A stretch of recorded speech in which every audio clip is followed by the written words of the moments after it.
I'm here with Fabian of Deserted Fear to talk about Veins of Fire.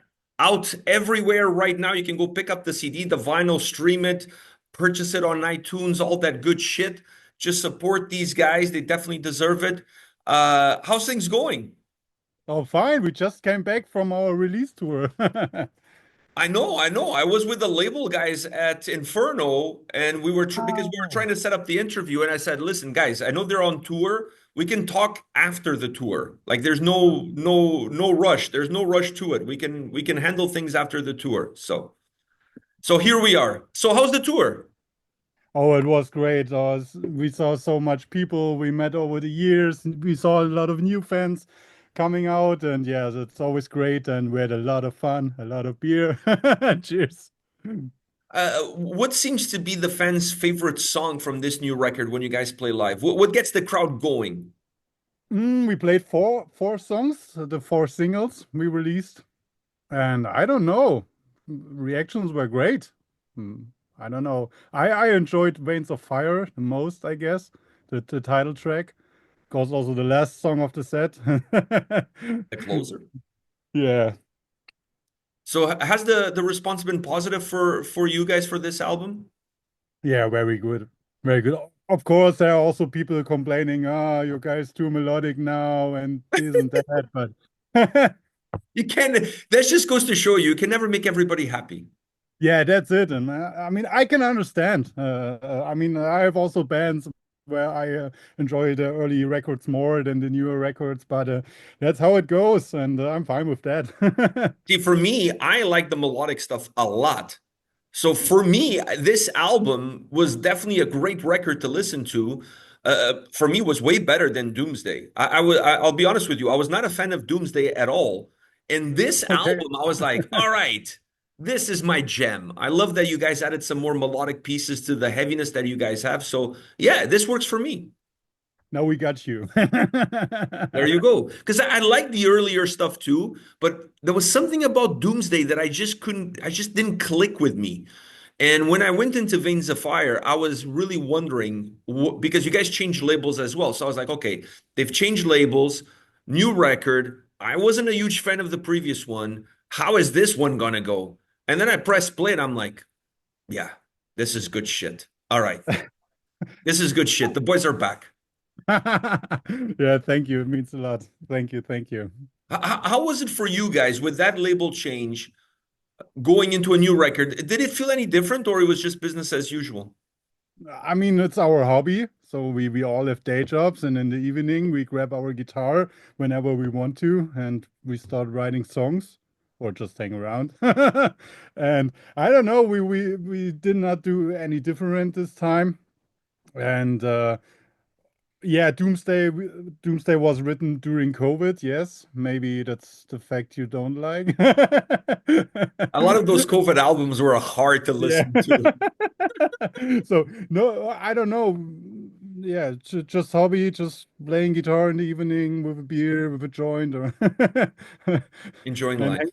hang out, have fun. And once we have 10 songs together, we start recording. And yeah, now we are here. I don't know.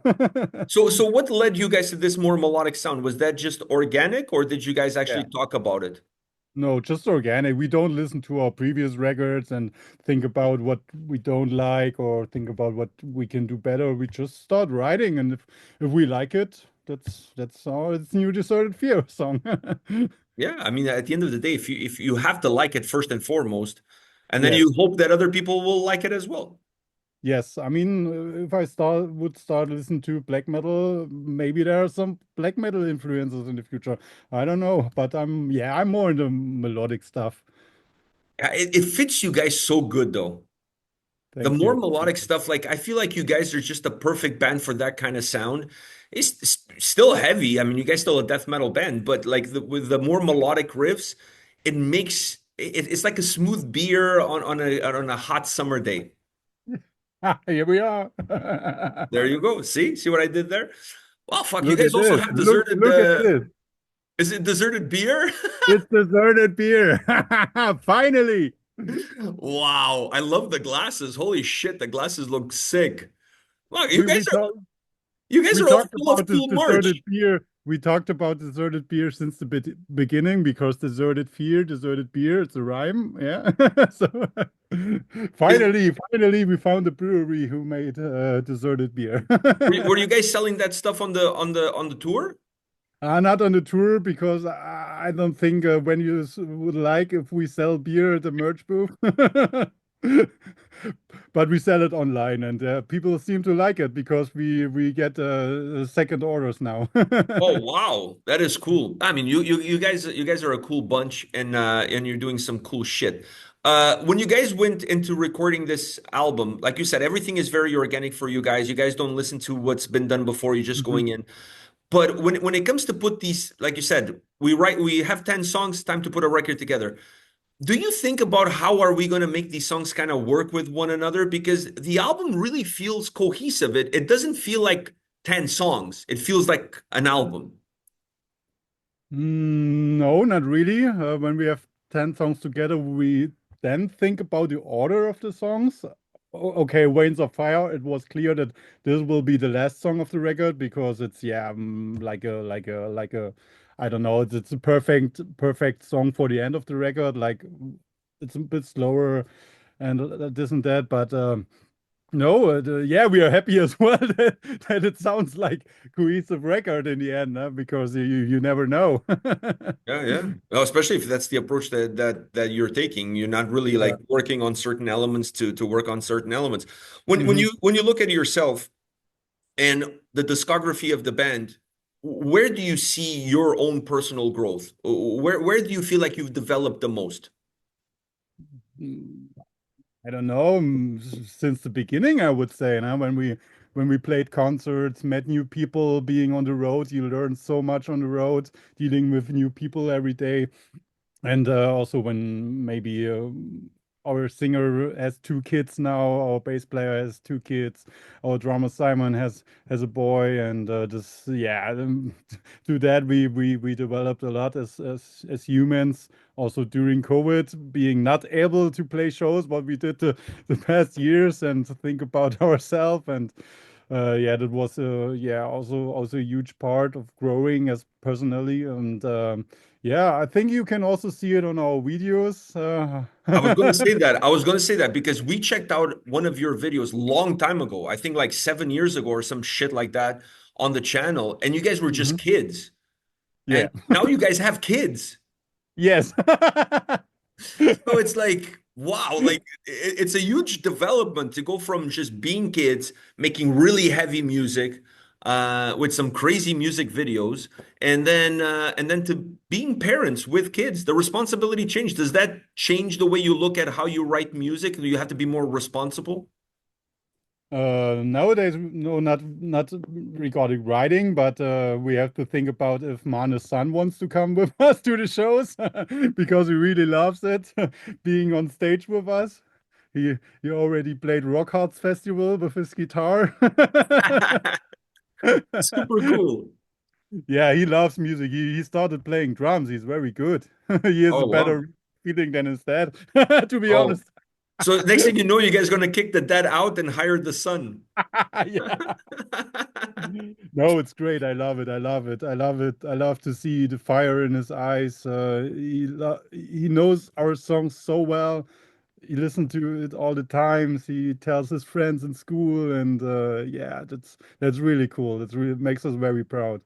Yeah, I can imagine. I can imagine. That is a really cool thing. I have the same thing with my son because of the channel. I've seen him grow with me doing the videos and stuff like that. So it's something that you're proud of, and it's a huge moment for you. And it does change you quite a bit in terms of how you approach things. I don't think you guys Mhm. will be doing music videos today the way you did it 10 years ago. Yes, we would not. But maybe you Our can have wife him on got a music angry. video. What? Maybe you can have him on a music video. You would love that. He would love that. He when we have to do a shout out for a festival or whatever video, he can I film it? Can we do it in my room? You know, you guys should do a music video with kids playing you guys, and then he would play his dad. This would be really cool. And we had zombies back then in our Yeah, videos. have zombies. Uh, an idea was to have like a child zombie band, maybe something like that. Let's see.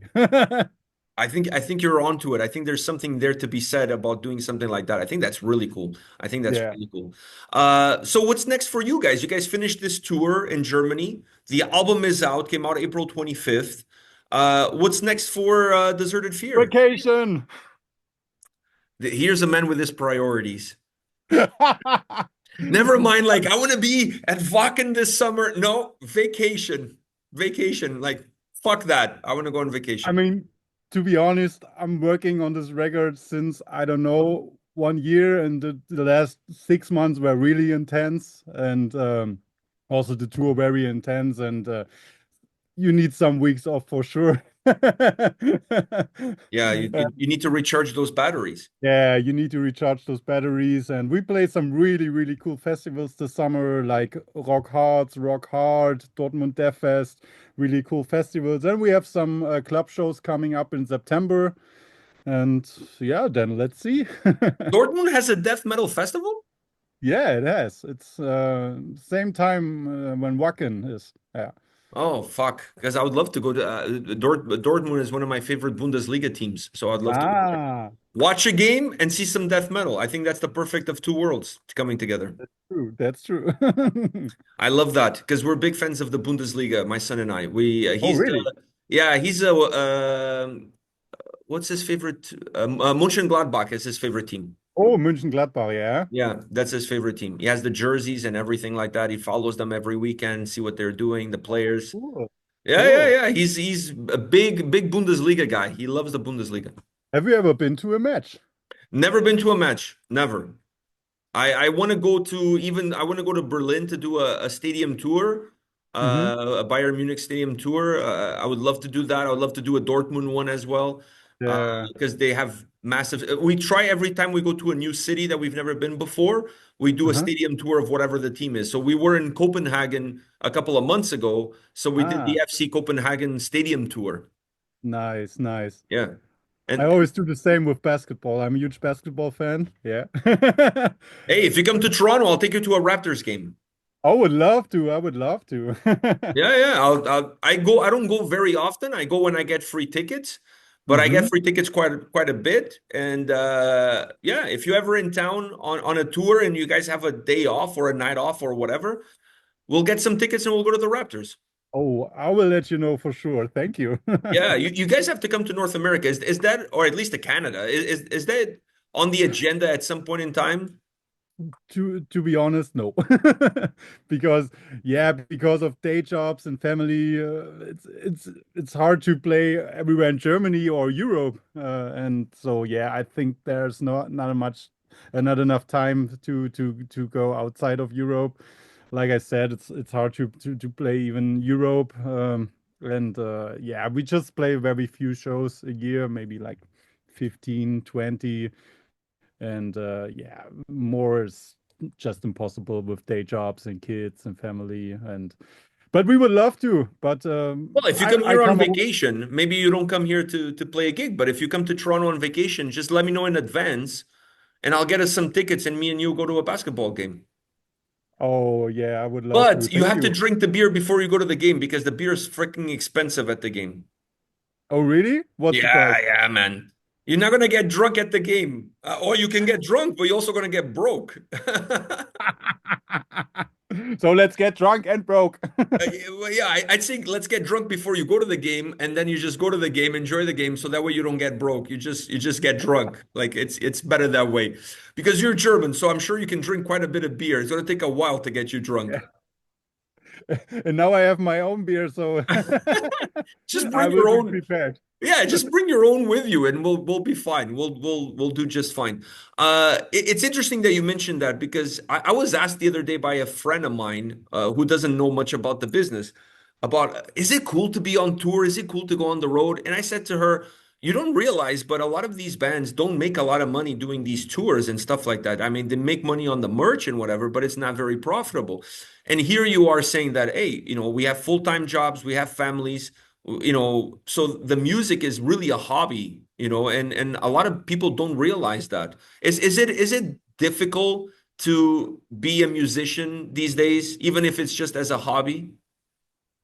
If you treat it as a hobby, it's not. If you want to make a living out of it, I think it's really difficult because you have to play your ass off everywhere, sleep in a van, whatever, or under a bridge, I don't know.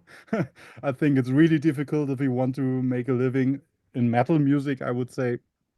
But if you treat it as a hobby and you have your own pace, do what you like to, not what you should. So that then it's okay. Still hard to manage sometimes, but yeah, it's fine. We love it. I mean, we would not do it if it's not fun, and we love it to play concerts. We love to write new music, and it's great to be on stage and see the people in front. And I saw people crying on this tour. Yeah, that's why I mentioned the song "Wains of Fire." Through the melody, the in the middle part and the ending of the song, I saw people crying, and that's crazy. Maybe they were crying because they didn't like the song and they were like, oh, my song. And they start crying, maybe. Just, Maybe. or maybe it was the price of the beer. It was so But that's fun. expensive. But that's fun as well. I'm sure when you were young, you thought differently, though. I'm sure when you guys were young, you're like, we're going to be as big as Metallica and we're going to be rock stars. Did you guys ever think that or no? When I was 15 and I had my first band in school, yes. And then we played our second show. It's what like a city festival organized from our hometown city. And we were the opening band. And it was just our parents in front of the stage. Then we quit the band and did something else for the next 2 or 3 years. And then we started the Certain Fear. And the Certain Fear was just for fun, hanging around in the rehearsal room, playing music. And yeah, and then now we are here. I don't know. It was not planned, to be honest. And it's crazy that we put out six records. Yeah, It's it is insane. crazy. Yeah, it's really crazy. And we achieved some things we dreamed before this, so that feel like supporting our heroes, going out with a tour bus, Nightliner, and playing festivals like Partisan, Summer Breeze, and but yeah, it was not planned, and we are really happy.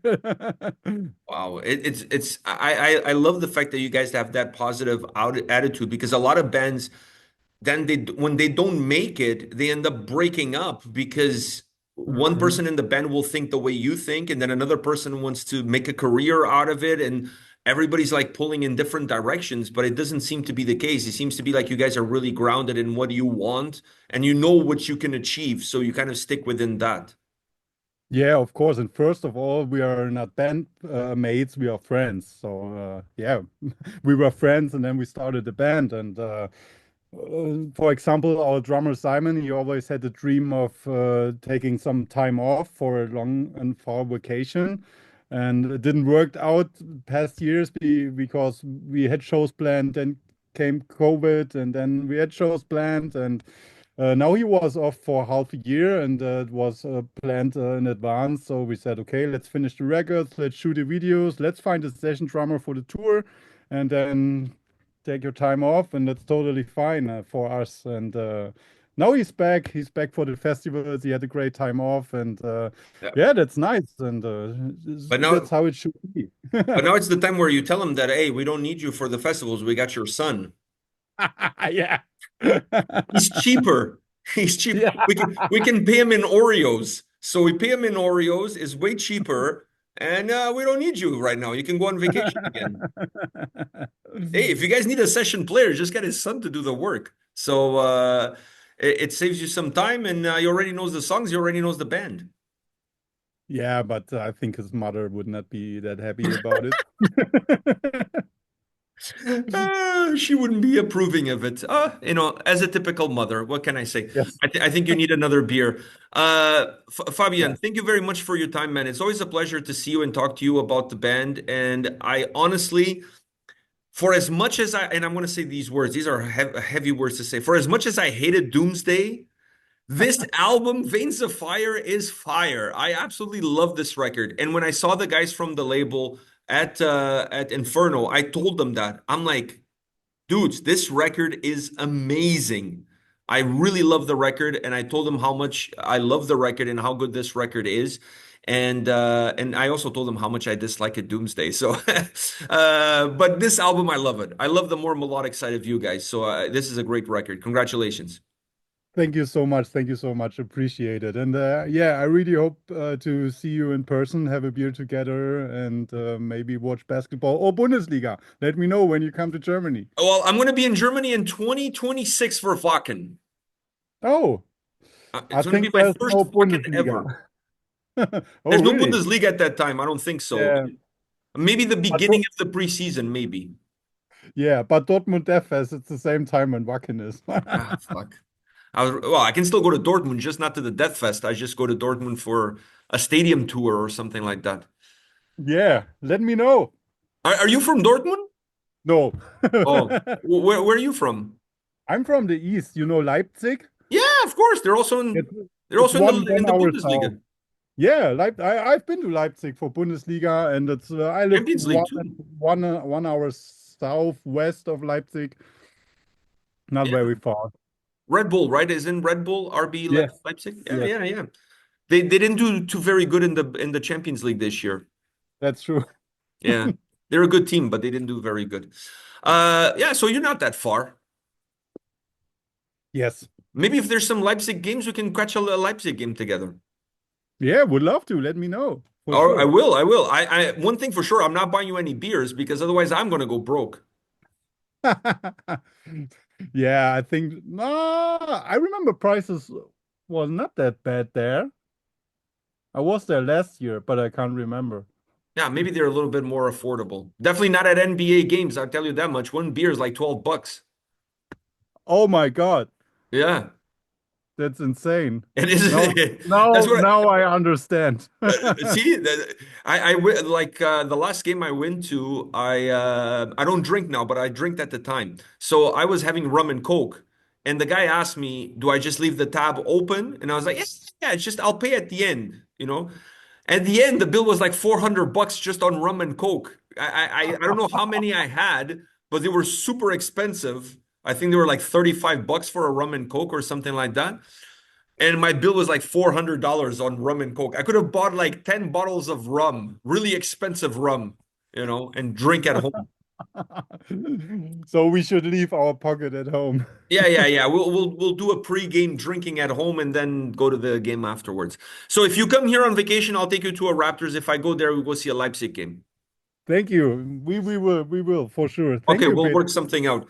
All right, man. All the best. Enjoy your vacation. Fuck the concerts. Just have a good time. Thank you, Peter. See you. See you, man.